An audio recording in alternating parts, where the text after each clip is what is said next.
I've been burned out before, prevented burnout a couple of times, and even pushed through it. What very few people know, however, is that I'm also living with depression.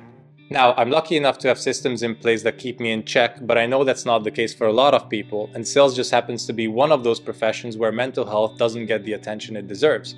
So, in this video, I'll share what got me into this situation in the first place, and what tools and techniques support me on a day-to-day basis to lead a balanced life. If you just want the techniques, feel free to skip ahead. I'll leave the timestamps over here, but I think that sharing my background will give context that helps some of you prevent tough times. I'll also leave links to books and other materials in the description below that have helped me tons. Disclaimer, I'm not a licensed mental health professional, and nothing in this video is meant to be taken as medical advice. If you're struggling with mental health problems or burnout, consult a specialist. These are just my experiences on what have worked for me, and if it helps just one more person out there, it was already worth it. Sales is tough. Most of the time you're reaching out to complete strangers who want nothing to do with you, and you get ghosted often, even shouted at if the customer is having a particularly bad day. Yet you're expected to continue smile and dialing. I remember exiting the customer side one day as a fresh field sales rep after the prospect had dragged me down to the ground emotionally. I got into my car and tears just started bursting out of control. You'd think that you could call it a day there and then, but no, you have a quota to hit and your next customer visit is in 15 minutes. So I put on heavy metal music, my tears turned to screaming and cussing, and I made my way to the next customer site. I get out of my car 15 minutes later with a big smile on my face because you won't close any deals feeling sorry for yourself. And that was just 1 hour of a 10-hour workday 9 years ago. Since then, I've learned how to control my emotions better and deal with situations like these, which is what I want to share with you today. I bet you're asking, but Victor, if sales is so bad, why do it in the first place? Well, people go into sales to earn more than in any other profession, and the best thing about it is that you don't need any special qualifications to be good at it. Here's my story. Growing up, I was shown the example that money is status, and the grass was always greener on the other side. I was also bullied in school for years, and in the beginning my coping mechanism was to earn respect through getting better than anyone else around me in whatever others found cool at the time.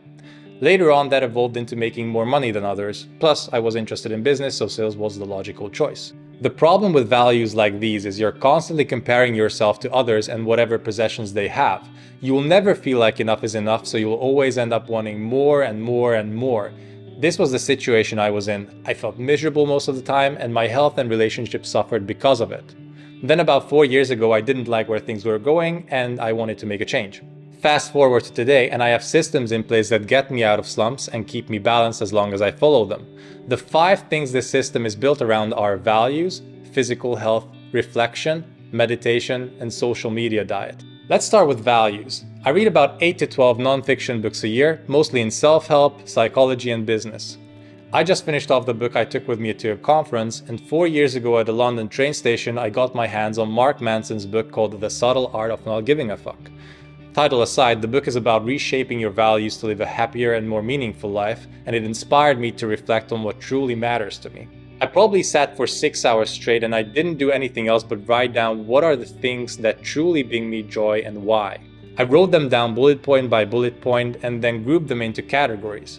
The 3 categories I landed on were health, wealth, and relationships, which is what most people arrive at. When I was done, I reflected on how I was actually spending my days and found that most of my time was centered around creating wealth. Meanwhile, I noticed that I went from exercising 10 to 15 hours a week to maybe 1-2 hours, and I wasn't remotely talking to myself the way I would talk to a friend. On top of this, instead of feeling happy for what others around me accomplished, I was constantly comparing myself to them. Not exactly what you would call balanced. So to make a change, I wrote down what I wanted my new values to look like. Something I would be proud of, and I spiced them up with quotes that inspired me. If you're interested in the end result, I'll leave a link to my Notion page in the description below. You can check it out. The foundation was that good values are reality-based, socially constructive, and immediate and controllable. With my new values documented, I just needed to take action to live a happier life. Now, it's easier said than done because old habits die hard, but 10 years ago a close friend of mine shared a quote that stuck with me. It was from Marcus Aurelius and said, "The happiness of your life depends on the quality of your thoughts." Now, it's way easier to have nice thoughts when you're feeling good in your own body, so regular exercise and eating right went to the top of my list. And you don't need to think of anything major. A simple 15-minute home workout done every day and eating nutritious food instead of empty calories goes a long way. I personally started off with a 25-minute home workout routine which I could do on autopilot, and I ate healthy meals 5 to 6 times a day. 3 main meals, albeit smaller portions to avoid food coma while still having energy, and 2 to 3 snacks like fruits, nuts, or a sandwich. The focus was on healthy because if you're feeding yourself junk, you're gonna feel like junk.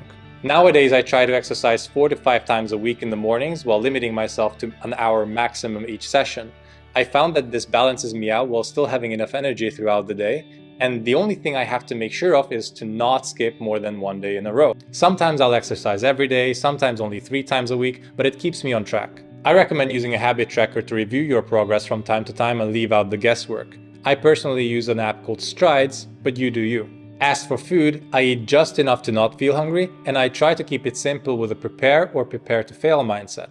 I cook once a week, which gives me about 6 warm meals over the course of 3 or 4 days. I always have pre-packaged food at home on the shelves as a backup plan, and I eat that once or twice a week. And then I order takeaway again once or twice a week. When you're taking care of your physical health, it becomes much easier to think happy thoughts, but it likely won't be enough if you're in a particularly bad place to begin with, so I've created habits specifically aimed at improving my mental well-being as well. I've been a fan of Tim Ferriss's work since my college days, and he introduced me to this daily habit of gratitude. Essentially, each morning when you wake up, you say out loud 3 things that you're grateful for at that given time. It can be anything nice that happened to you, or things you've taken for granted, like having food in the fridge. Then you list 3 things that would make your day amazing. Things like getting off my ass and going to the gym right away instead of wasting time on social media in the first hour of my day. It can be reconnecting with someone I haven't spoken to in a while, or trying something new I've had on my to-do list. Then you do them. And at night before going to bed, you do the same, but with a twist. What are 3 things that happened today that you're grateful for? And what are 3 things that would have made today better? Now, I do my own variation of this. I replaced grateful with happy. What are 3 things I'm happy for? This works better for me because a few months in, I started feeling guilty when taking basic things for granted, which defeats the purpose. Asking myself what I'm happy for felt more genuine. Secondly, instead of doing the nightly practice before going to bed, I do it 3 hours before and ask myself, what are 3 things I can do to make this day even better? It can be cooking for the day ahead, reading a book, or doing a stretching session. The thinking behind it is that if I do just one of these things, my day will already be above 100%, which motivates me to do even better the next day. The second thing I added recently was meditation. I was averse to even the thought of it, but 2022 has been a difficult year for me and I took it on as a coping mechanism. I was promoted to a management position with the goal of managing and scaling the EMEA closing team at a startup. What no one tells you is that if you're going from the top performing sales rep to management, you will be working more for less. And if that wasn't enough, most things now will be outside of your control. You go from having direct influence over your deals to having to get things done through your people, as Kevin Dorsey would say. It can be incredibly rewarding, but not all reps will take and apply feedback that well. And if your reps aren't performing as a result of it, your salary will take a hit. Back-to-back Zoom meetings, barely having time to go to the bathroom, let alone eating, were my day-to-days for a total of 65 hours each week, and the pressure was overwhelming at times. Around this time, I came across a meditation app called Balance, who were running a campaign for a 1-year free membership, and with nothing to lose, I gave it a shot. Meditation at its core is focusing on a single thing, the opposite of what was going on in my life at that time. I no longer use the app, but their 5 to 10 minute meditation sessions calmed me down when I needed it the most. And the exercise I use to this day is called boxed breathing. It's a simple technique where the single thing you focus on is your breathing. Inhale for 4 seconds, hold for 4 seconds. Exhale for 4 seconds, and then hold again for 4 seconds. Then repeat it for a total of 4 rounds. In the meantime, all you think of is in, hold, out, hold. I did this every time I felt things were getting too much, and all I needed was 5 minutes to get back on track. Unlike the rest of the techniques I talk about in this video, I use this exercise as a corrective action instead of a preventative one. I also started journaling as a form of meditation this year. Previously, I found no joy in it whatsoever, and I wasn't able to make it stick. But a few months ago, a close friend of mine introduced me to this app called How We Feel. It's an emotional well-being journal that lets you spot patterns in your behavior and take corrective actions. What's even better is that it runs on donations and is completely free to use, so there's really no excuse to not try it out. In general, the more precisely you're able to identify what you're feeling, beyond just happy, sad, calm, and angry, the better you're able to find strategies to deal with your emotions effectively. I check in 3 to 4 times a day and I love it. The way it works is each time you check in, you start by choosing the general feeling you have based on your energy level and mood. You're then shown a multitude of specific questions to help you narrow down what you're feeling. At this point, I also add some context as to why I'm feeling that way to help my future self make sense of patterns. Next up, you can select where you are, what you're doing, and who you're with.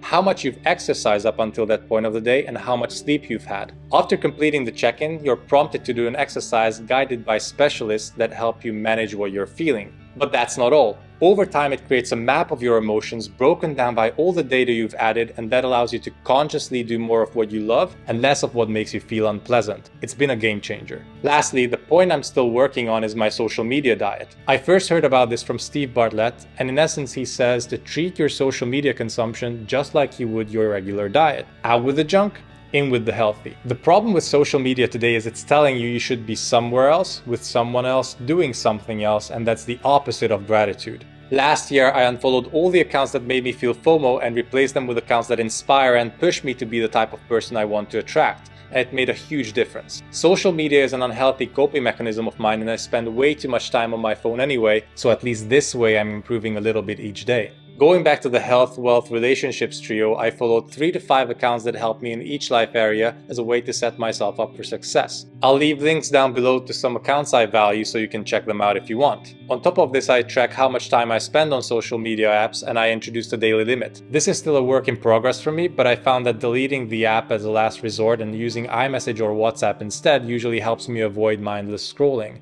Plus, I can always just re-download the apps when I want to use them later on. This adds just enough friction to make me reflect on what I'm trying to escape from and tackle it head-on instead of going online. So to recap, values, physical health, reflection, meditation, and social media diet. That's pretty much it. If you found this video useful, why not share it with someone who could use it? And check out some of my other content, which I'll leave here on the screen. I'm uploading videos for sales professionals weekly, so subscribe if you don't want to miss out. See you next week.